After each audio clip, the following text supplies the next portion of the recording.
ઓમ શ્રી ગણેશાય નમઃ. જય શ્રી કૃષ્ણ મિત્રો. શીતળા સાતમની વાર્તા. વ્રતની વિધિ. પવિત્ર શ્રાવણ માસની અંધારી સાતમ વદ સાતમના દિવસે સૌભાગ્યવતી સ્ત્રીઓ આ વ્રત કરે છે. સ્ત્રીએ સૂર્યોદય પહેલા સ્નાન આદિથી પરવારવું, ઠંડા પાણીથી સ્નાન કરવું અને આખો દિવસ ઠંડુ ખાવું. આ દિવસે ચૂલો સળગાવો નહીં. ચૂલો સળગાવનાર પર શીતળામાં કોપાયમાન થાય છે. ત્યારબાદ ઘીનો દીવો કરી શીતળા માતાની વાર્તા કહેવી અથવા સાંભળવી. આ વ્રત કરનાર સ્ત્રી પરમ સૌભાગ્યને પામે છે. ધન, ધાન્ય અને સંતાન સમૃદ્ધિની પ્રાપ્તિ થાય છે. એની વાર્તા.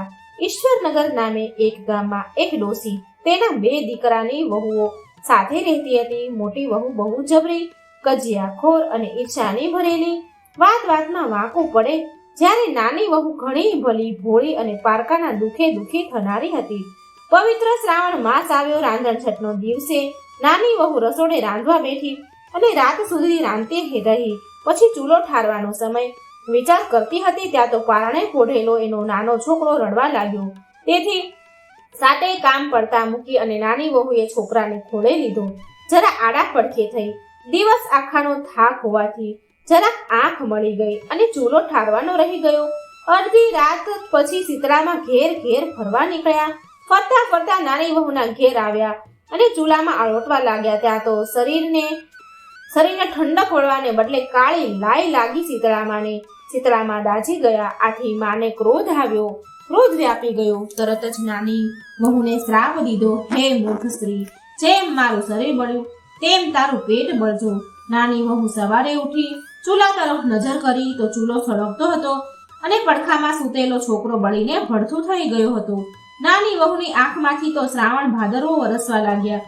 એ જાણી ગઈ કે જરૂર પોતે શીતળામાના દોષમાં આવી છે. માતાએ શ્રાપ આપ્યો છે. એ તો રડતી સાસુબા પાસે ગઈ, બધી વાત કરી. સાસુએ ગળગળા અવાજે આશ્વાસન આપતા કહ્યું, વહુ ધીરજ ધર, શીતળામા પાસે જઈને તારા છોકરાનું જીવન માંગજે. માં તો દયાળુ છે, જરૂર તારા પર કૃપા કરશે. નાની વહુ સાસુના આશીર્વાદ લઈ છોકરાને સુંડલામાં નાખી શીતળામાનું રટણ કરતી જાય છે. રસ્તામાં 2 તલાવડીઓ છલોછલ ભરેલી હતી. કિનારા પર પક્ષીઓ બેઠેલા, પણ કોઈ પાણી પીવે નહીં. મનુષ્ય કે પશુ પંખી કે પારેવા, જે કોઈ આ 2 તલાવડીનું પાણી પીતું એ મરણને શરણ થતું હતું. નાની વહુને સુંડલો લઈને જતી જોઈને તલાવડી બોલી, બાય રે બાય, ક્યાં હાલી? નાની વહુએ શીતળામાના કોપની વાત કરી અને માની કૃપા મેળવવા જાઉં છું એમ કહ્યું. ત્યારે તલાવડી બોલી, બહેન, અમારું પણ એક કામ કરજે ને. અમારા એવા તો શા પાપ છે કે કોઈ અમારી તલાવડીનું પાણી નથી પીતું. જે પાણી પીએ છે એ મૃત્યુ પામે છે. માં મળે તો અમારા દુઃખનું નિવારણ પૂછે. નાની વહુએ હા પાડીને આગળ વધી. રસ્તામાં 2 લડતા આખલા મળ્યા. બંનેની ડોકે ઘંટડીના પડ બાંધેલા. નાની વહુને જોઈને પૂછ્યું, વહુ ક્યાં ચાલી? નાની વહુએ શીતળામાના કોપની વાત કરી. ત્યારે આખલા બોલ્યા કે અમારું એક કામ કરજે ને, અમે સદાય લડ્યા જ કરીએ છીએ. અમારી ડોકે આ ઘંટડીના પડ છે તે કેમય કરીને છૂટા પડતા નથી. તો અમારા એવા શું પાપ હશે? તેથી અમારા પાપનું નિવારણ પૂછતી આવજે. નાની વહુએ હા પાડી. પછી આગળ ચાલી. થોડેક આગળ ચાલી ત્યાં બોરડીના ઝાડ નીચે એક ડોશી દિવેટું જેવા વાળ લઈને 2 હાથે ખંજવાળતી બેઠેલી હતી. વહુને જોઈને ડોશી બોલી, બાઈ રે બાઈ, આમ હાફળી ફાફળી ક્યાં ચાલી? વહુએ શીતળામાના કોપની વાત કરી. ત્યારે ડોશી બોલી, અલી, જરાક મારું માથું તો જોઈ દેતી જા. નાની વહુને ઉતાવળ હતી, પણ એ ઘણી દયાળુ હતી. તેણે સુંડલો નીચે મૂકીને છોકરું ડોશીમાના ખોળામાં આપી અને એ તો મંડી માથું જોવા. જેમ વહુના હાથ ડોશીમાના માથામાંથી જુઓ કાઢવા લાગ્યા, તેમ પેલા ડોશીના હાથ છોકરાના શરીર ઉપર ફરવા લાગ્યા. થોડી વારમાં તો વહુ ડોશીમાના માથામાંથી જુઓ વીણીને માથું ચોખ્ખું કરી નાખ્યું. માથામાંથી ખંજવાળ ગઈ અને ડોશી બોલ્યા, હાશ બહેન દીકરી, તે મારા માથામાંથી ખંજવાળ મટાડી છે. જેમ મારી પીડા ઠારી તેમ તારું પેટ ઠરજો. જ્યાં ડોશીમાં આટલું બોલ્યા કે ખોળામાં સૂતેલું છોકરું ઉવા કરીને રડવા લાગ્યું. છોકરાને રડતું જોઈને વહુ તો હરખ ઘેરી થઈ ગઈ.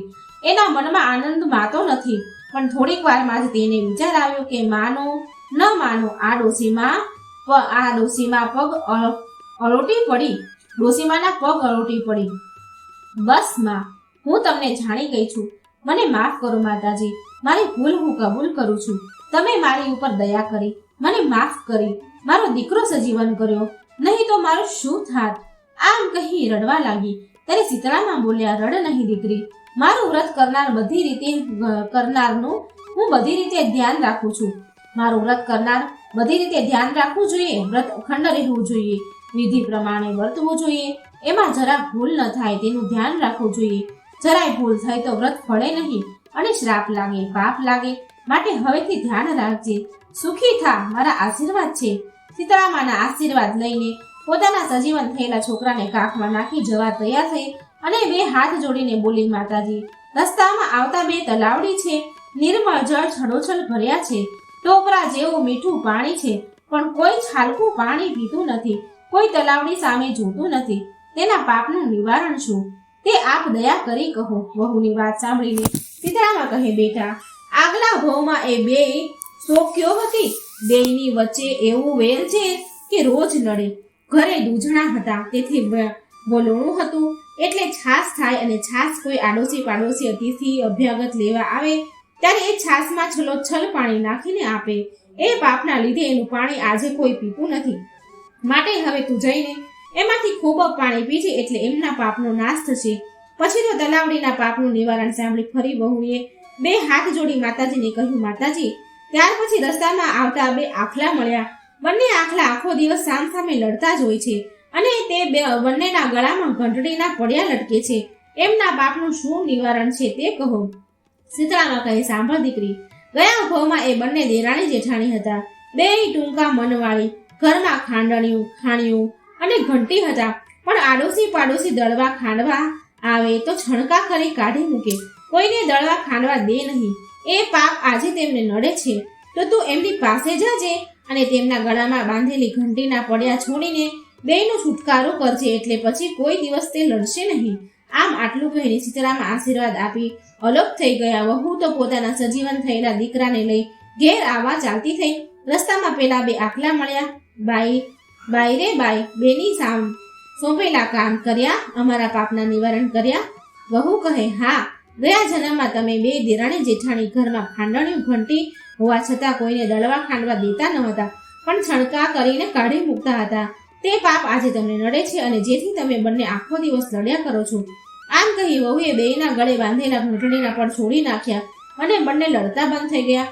વહુ તો આગળ જતા રસ્તામાં પેલી બે તલાવડીઓ આવી.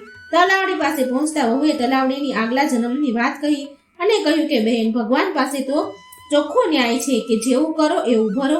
એ ભાવના ભૂલશો નહીં. ખાખરો વાવથી ખીચડી મળે નહીં. દૂધના દૂધમાં અને પાણીના પાણીમાં એ માનવું ભૂલશો નહીં. માટે હવે ધ્યાન રાખજો બહેનો, ભૂખ્યાને અન્ન અને દુખિયાઓને યથાશક્તિ પ્રમાણે મળે એ તે આપજો. આમ કહી વહુએ ખોબો ભરીને તલાવડીમાંથી પાણી પીધું અને કહ્યું, ભગવાન તારું ભલું કરે. અને આટલું બોલતા આકાશમાંથી પંખીઓનું ટોળું તલાવડી ઉપર ઉતરી પડ્યું. પશુઓ પાણી પીવા આવવા લાગે. આ જોઈ બે તલાવડીઓ આનંદિત થઈ ગઈ. ઘેર જવામાં મોડું થઈ જશે એમ વિચારી વહુ છોકરાને લઈ ચાલી. ઘેર આવીને સાસુમાના ખોળામાં છોકરો આપી કહ્યું, સાસુમાં, ઓ સાસુમાં, શીતળામાના મન ઠર્યા, અમારા પેટ ઠર્યા. માએ અમને વહાલ કર્યા, નાના બાળ જીવતા કર્યા.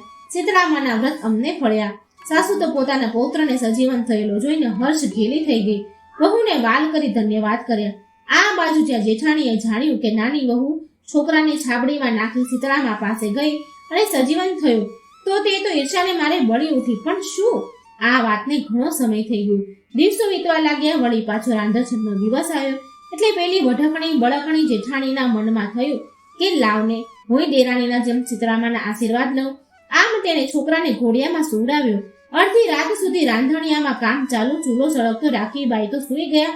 રાત્રે ફરવા નીકળેલા શીતળામા જેઠાણીના ઘરે આવ્યા. રસોડામાં જઈને જુએ તો ચૂલો સળગતો.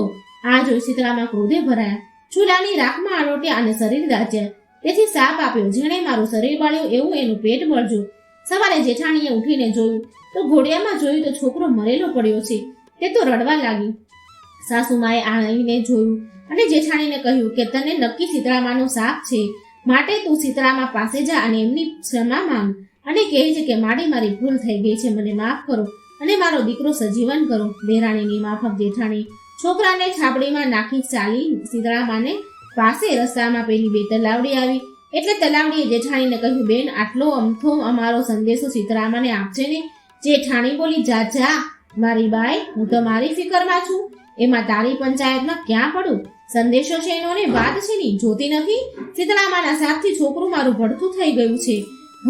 સંદેશો આપને એમ કહીએ તો ચાલી. આગળ જતા પેલે બે આખલા મળ્યા. આખલાઓએ જેઠાણીને પૂછ્યું, હે બહેન, તમે સીતરામા પાસે જાઓ છો તો મને અમારો સંદેશો પણ આપજો ને માને. જેઠાણી એ છણકો કરતા કહ્યું, મરને મારા રોયા, કોઈ નવરી નથી, તે તમારા સંદેશ હું લઈ જાઉં. આમ પગ પછાડીને એ તો આગળ ચાલી. જતા જતા રસ્તામાં એક ઝાડ આવ્યું. ઝાડ નીચે ડોસી બેઠેલા છે. તેણે જેઠાણીને કહ્યું, બહેન, આમ ક્યાં ચાલી? સીતરામા પાસે જઉં છું, દીકરો સજીવન કરવા. જેઠાણી બોલી, ભલે માડી, ભલે જા, પણ જતા જતા મારા માથામાંથી થોડી જૂળ કાઢતી જાને, ભગવાન તારું ભલું કરશે. ડોસીમાં બોલ્યા, પણ આ તો અભિમાનનું પૂતળું, ઈર્ષાનો ભંડાર, એ તો કાંઈ કોઈની સેવા કરે. એટલે તુરંત જ બોલી, એ ડોસી, જોતી નથી? મારો દીકરો મરેલો પડ્યો છે અને સીતરામા હજુ મળ્યા નથી. તને માથે જૂ છે તો બેઠી બેઠી માથું ખંજવાળ્યા રાખને મારી બાઈ, અહીં કોઈ નવરું નથી તારું માથું જોવા. આમ કહી જેઠાણી તો મચકોડતા આગળ ચાલી. ત્યારે પેલા ડોસીમાએ કહ્યું, ઓ બાઈ, માથું જો નહીં તો કાંઈ નહીં, પણ જરા હાથ તો ફેરવતી જા. પણ કોણ સાંભળે? આમ આખો દિવસ અને આખી રાત જેઠાણી સીતરામાની શોધ કરે છે, પણ એમ સીતરામા મળે કઈ? માટે બહેનો, દેખા દેખી કે કોઈની ઈર્ષ્યાથી બળીને એવું કોઈ કાર્ય ન કરું કે જેથી જેઠાણી જેવું થાય. કર્મ આપણે કરીએ છીએ તેનું ફળ આપણને ચોક્કસ ભોગવવું પડે છે. કોઈનું સારું થતું હોય તો ટાપુ ટપુ કરીને કામ કરી છૂટવું, પણ નકારો ન કરવો. બને તો દાન દક્ષિણા આપી ભૂખ્યાને ભોજન આપવું. આમ કરવાથી માતાજી આપણા ઉપર રીઝે છે, ખુશ રહે છે. જેઠાણી સીતરામાને ઓળખી ના શકી અને રખડીને રોતા કકળતા ઘરે પાછી આવી. સાસુ પાસે ઢગલો થઈને પડી. સાસુએ તેને શિખામણ આપી કે બહુ, અજાણતા થઈ ગયેલી ભૂલ માફ થાય છે, પણ જાણી જોઈને કરેલી ભૂલ કદી માફ નથી થતી. અને એમાં વળી તારો સ્વભાવ, જેવું કરો તેવું ભરો, એ ભાવના ભૂલશો નહીં. જય સીતળામાં. જેવા નાની વહુને ફળ્યા તેવા વ્રત કરનારને, સાંભળનારને, લખનારને અને વાંચનારને સૌને ફળજો. જય સીતળામાં. જો મિત્રો વાર્તા સારી લાગે તો કોમેન્ટ બોક્સમાં જરૂર લખજો અને વિડીયો લાઈક શેર પણ જરૂર કરજો. જય શ્રી કૃષ્ણ. રાધે રાધે. Thank you.